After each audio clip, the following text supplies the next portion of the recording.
જય માં ખોડિયાર, જય સિયારામ. આજે શ્રીમદ ભગવદ્ ગીતાનો અધ્યાય 11 વિશ્વરૂપ દર્શન યોગ વિશે વાત કરીશું.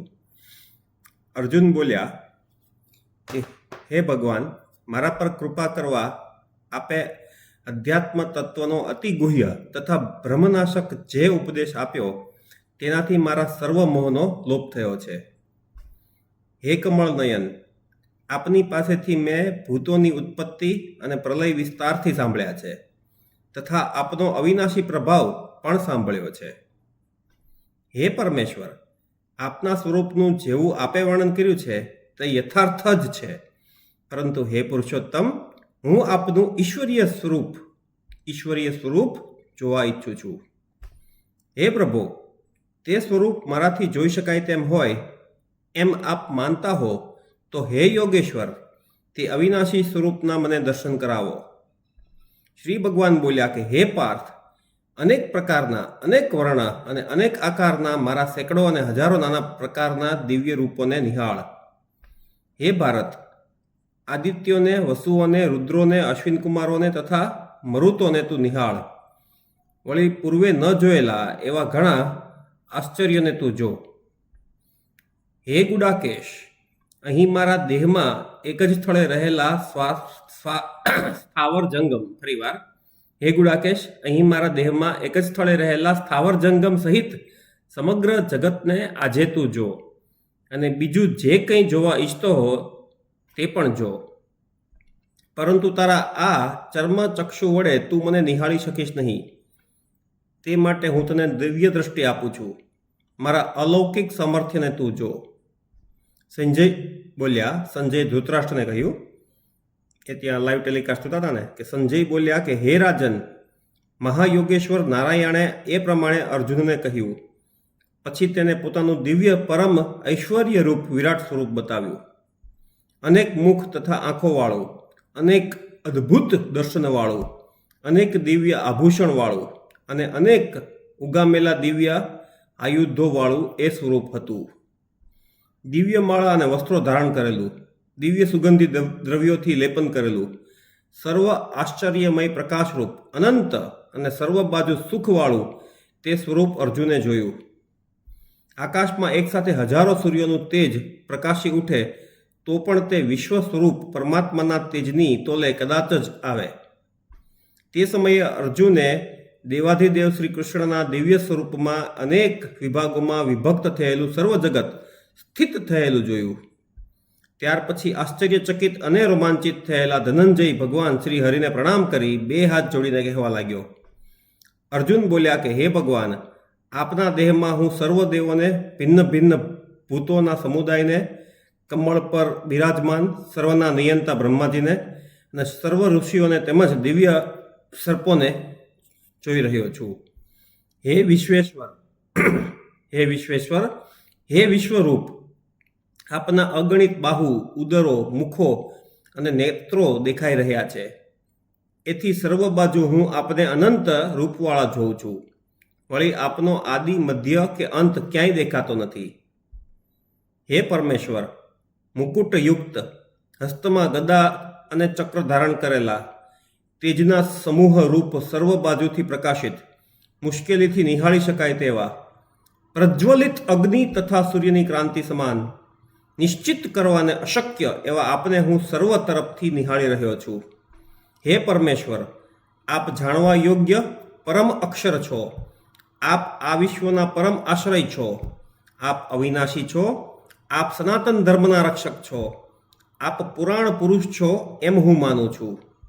હે વિભુ, આપનો આદિ, મધ્ય કે અંત નથી.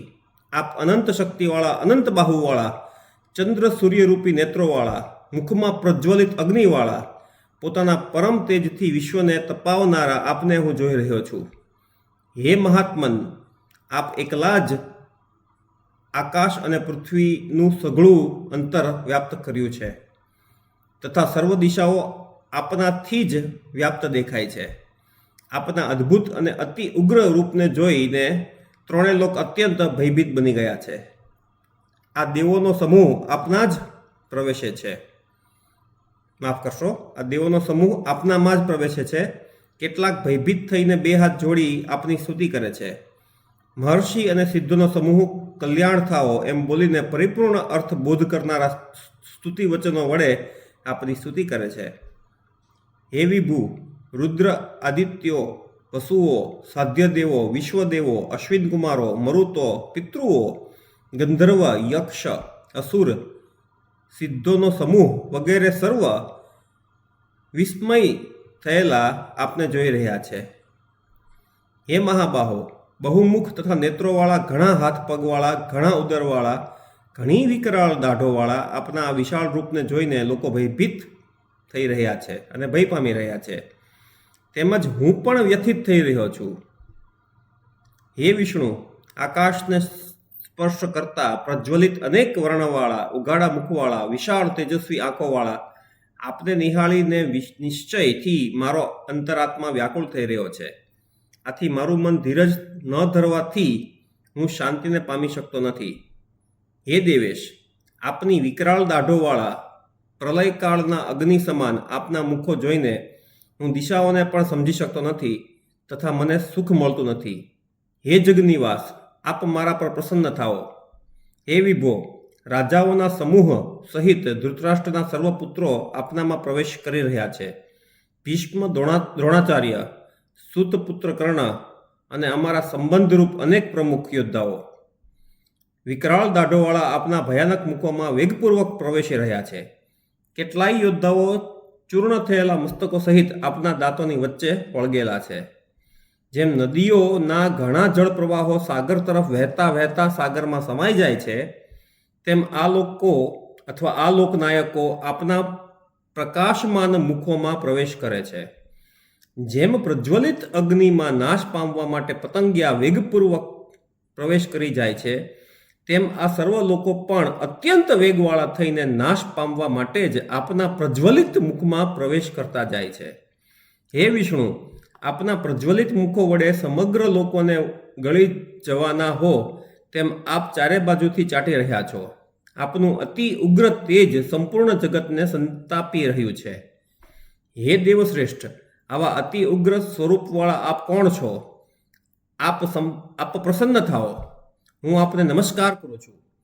સર્વના આદ્ય રૂપ આપને હું જાણવાની ઈચ્છા રાખું છું, કેમ કે આપની ગૂઢ ચેષ્ટાઓને હું જાણી શકતો નથી. શ્રી ભગવાન બોલ્યા, લોકોનો સંહાર કરનારો અત્યંત બુદ્ધિ પામેલો મહાન કાળ હું છું.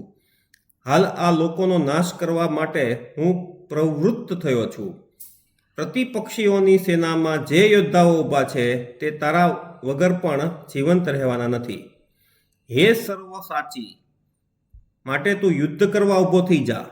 શત્રુઓને જીતીને યશ મેળવ અને ઐશ્વર્ય સંપન્ન રાજ્ય ભોગવ. તારા આ શત્રુઓ ખરેખર તો મેં પહેલેથી જ મારી નાખ્યા છે. તું કેવળ નિમિત્ત રૂપ બન. શ્લોક 33, અધ્યાય 11, શ્રીમદ ભગવદ્ ગીતા. ભગવાન કહે છે કે તારા આ શત્રુઓને ખરેખર તો મેં પહેલેથી જ મારી નાખ્યા છે. તું કેવળ નિમિત્ત રૂપ બન. દ્રોણને તથા ભીષ્મને, જયદ્રથને તથા કર્ણને અને બીજા મહારથી યોદ્ધાઓને મેં હણેલા જ છે. તેમને તું હણ. ભયને લીધે તું વ્યથિત ન થા. હે પાર્થ, તું યુદ્ધ કર. રણમાં દુશ્મનો પર તું અવશ્ય વિજય મેળવીશ. સંજય બોલ્યા કે ભગવાન કેશવના આ વચનો સાંભળી બે હાથ જોડી સંભ્રમથી કંપતો મનમાં અત્યંત ભયભીત થતો અર્જુન નમસ્કાર કરી અત્યંત નમ્ર અને ગદગદ કંઠે ફરીથી ભગવાન શ્રી કૃષ્ણને આ પ્રમાણે કહેવા લાગ્યો. અર્જુન બોલ્યા કે હે ઋષિકેશ, આપના શ્રવણ અને કીર્તનથી જગત હર્ષ પામે છે અને અનુરાગ પામે છે. રાક્ષસો ભય પામીને સર્વ દિશાઓમાં નાસે છે અને બધા સિદ્ધોના સમૂહ આપને નમસ્કાર કરે છે. તે યોગ્ય છે. હે મહાત્મન, હે અનંત, હે દેવેશ, હે જગનિવાસ, બ્રહ્મના પણ આપ ગુરુરૂપ છો. આદિ કરતા તે સર્વ આપને શા માટે નમસ્કાર ન કરે? આપ સત છો, આપ અસત છો, આપ તેનાથી પર છો. અક્ષર બ્રહ્મ પણ આપ જ છો. હે અનંતરૂપ, હે આદિદેવ, આપ જ પુરાણ પુરુષ છો. આપ આ વિશ્વના લયસ્થાન રૂપ છો. આપ જ્ઞાતા છો, આપ જ્ઞેય છો અને આપ જ પરમધામ છો. વાયુ, યમ, અગ્નિ, વરુણ, ચંદ્ર, કશ્ય, પાદી, પ્રજાપતિ અને બ્રહ્મદેવના જનક પણ આપ જ છો. આપને હજારો વાર નમસ્કાર હો અને વારંવાર નમસ્કાર હો. હે સર્વરૂપ પરમેશ્વર, આપને સામેથી પાછળથી સર્વ તરફથી નમસ્કાર હો. આપના બળ અને પરાક્રમ અપાર છે. આપનાથી આ સંપૂર્ણ જગત વ્યાપ્ત છે. તો પછી આપ જ સર્વ સ્વરૂપ છો. હે વિભુ, આપના આ મહિમાને ન જાણનારા મેં આપ મારા મિત્ર છો એમ માનીને ચિત્તની ચંચળતાથી અથવા પ્રેમવશ હે કૃષ્ણ, હે યાદવ અને હે સખા એ પ્રમાણે હઠપૂર્વક જે કંઈ કહ્યું હોય તે સર્વ પાપ મને ક્ષમા કરો. હે અચ્યુત, પરિહાસથી વિહારમાં સૂતા, બેસતા, ખાતા પીતા, એકલા અથવા કદાચિત મિત્રોની સમક્ષ વિનોદાર્થે મેં આપનું જે કંઈ અપમાન કર્યું હોય તે બધા માટે અચિંત્ય પ્રભાવવાળા આપ મને ક્ષમા કરો. હે અનુપમ પ્રભાવવાળા, આપ આ ચરાચર જગતના પિતા છો, પૂજ્ય પરમ ગુરુ છો, અધિક ગૌરવવાળા છો. ત્રણેય લોકોમાં આપના સમાન બીજો કોઈ નથી, તો આપનાથી અધિક તો ક્યાંથી હોય? એટલા માટે હે ભગવાન, હું સાષ્ટાંગ પ્રણામ કરીને સ્તુતિ કરવા યોગ્ય અને સમર્થ એવા આપને પ્રસન્ન કરવા માટે પ્રાર્થના કરું છું. જેમ પિતા પુત્રના અપરાધ, મિત્ર મિત્રના અપરાધ અને પુરુષ પોતાની પ્રિયાના અપરાધ સહન કરે છે, તેમ આપ મારા અપરાધ સહન કરવા યોગ્ય છો. હે દેવેશ, હે જગનિવાસ, પહેલાં કદી ન જોયેલા એવા આપના દિવ્ય વિશ્વરૂપને જોઈને મને હર્ષ થયો અને ભયથી મારું મન ચિત્ત અતિ વ્યાકુળ થયું છે. માટે હે દેવ, આપ પ્રસન્ન થાઓ અને મને આપનું પહેલાંનું મનુષ્ય સ્વરૂપ દેખાડો. હે હજાર ભુજાવાળા, હે વિશ્વમૂર્તિ, આપને મુકુટધારી હાથમાં ગદા ચક્ર ધારણ કરેલા જોવાની મારી ઈચ્છા છે. માટે આપ પહેલાંની જેમ જ ચતુર્ભુજ સ્વરૂપવાળા થઈને કૃપા કરો. શ્રી ભગવાન બોલ્યા કે હે અર્જુન, તારા પર પ્રસન્ન થઈને શ્રીમદ ભગવાન બોલ્યા કે હે અર્જુન, તારા પર પ્રસન્ન થઈને મેં મારા આત્મયોગના સામર્થ્યથી તને મારું આ પરમ તેજોમય સમસ્ત વિશ્વ રૂપ અનંત અનાદિ એવું આ શ્રેષ્ઠ સ્વરૂપ દેખાડ્યું છે. મારું આ રૂપ પહેલાં કોઈએ નિહાળ્યું નથી. હે કુરુશ્રેષ્ઠ, વેદોના તથા યજ્ઞોના પ્રભાવથી દાન વડે, ક્રિયાકર્મ વડે અથવા ઉગ્ર તપસ્યા વડે મારું આ વિશ્વ સ્વરૂપ આ મનુષ્ય લોકમાં કોઈને મેં કદી પણ દેખાડ્યું નથી. કેવળ તું જ આ સ્વરૂપને જોઈ શક્યો. મારા આ પ્રકારના આ ઘોર સ્વરૂપને જોઈને તું વ્યથિત ન થા અને વ્યાકુળ પણ ન થા. તું ફરી ભય રહિત અને પ્રસન્ન ચિત્તવાળો થઈને મારું પહેલાંનું જ ચતુર્ભુજ સ્વરૂપ નિહાળ. સંજય બોલ્યા કે આમ વાસુદેવ પોતાના પરમ ભક્ત અર્જુનને આ પ્રમાણે કહીને ફરી પોતાનું પૂર્વ હતું તે શરીર ધારણ કરી બતાવ્યું. આમ સૌમ્ય દેહવાળા ભગવાને પોતાના ભય પામેલા ભક્ત અર્જુનને આશ્વાસન આપ્યું. અર્જુન બોલ્યા કે હે જનાર્દન, આપના આ સૌમ્ય મનુષ્ય રૂપને જોઈને હવે હું પ્રસન્ન ચિત્તવાળો થયો છું તથા મારું મન પહેલાં જેવું જ સ્વસ્થ બની ગયું છે. શ્રીમદ ભગવાન બોલ્યા કે મારું જે વિરાટ સ્વરૂપ તે હમણાં જોયું તે રૂપ જોવાનું અત્યંત દુર્લભ છે. દેવો પણ નિરંતર આ રૂપના દર્શન કરવાની ઈચ્છા રાખે છે. તું જે સ્વરૂપવાળો હમણાં મને જોયો, અર્જુનને કહે છે ભગવાન કે તે જે સ્વરૂપવાળો હમણાં મને જોયો તે સ્વરૂપવાળો હું વેદશાસ્ત્રના અધ્યયનથી, ચંદ્રાયણાદિ તાપથી, દાનથી અને યજ્ઞોથી પણ શક્ય નથી. એટલે કે ભગવાનનું આ સ્વરૂપ કોઈ પણ રીતે જોવું શક્ય નથી. કોઈ પણ તમે દાન કરો કે ગમે એવો વેદોનો અભ્યાસ કરો તો પણ. હે પરમ તપ, હે અર્જુન, મારા વિશ્વ સ્વરૂપને ખરેખર જાણવાનું, જોવાનું અને તદ્રુપ થવાનું એકમાત્ર સાધન કેવળ અને કેવળ અનન્ય ભક્તિ જ છે.